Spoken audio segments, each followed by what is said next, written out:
hãy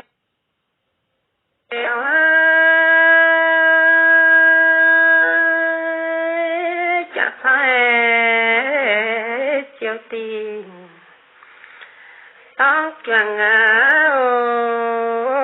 chia lo nhân nhân mẹ sẽ kén ôi xô quý thế tỏi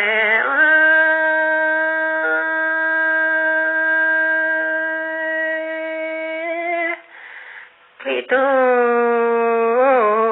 chẳng thể ôi choàng ô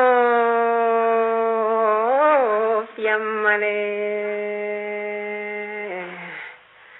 mà thế mà tỏi ôi tông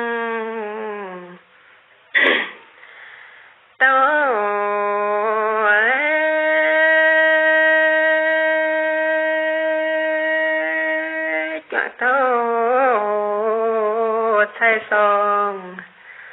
sẽ nhắm chủ ô hoàng lo mai thế mai song dẫn chuông tao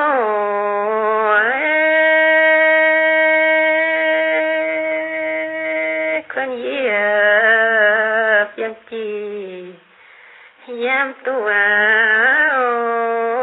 hin lo hai có về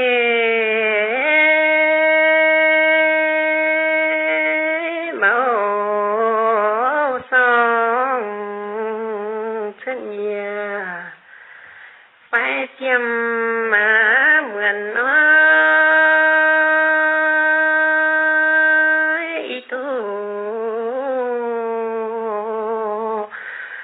hoàng tu nhân song yam ku o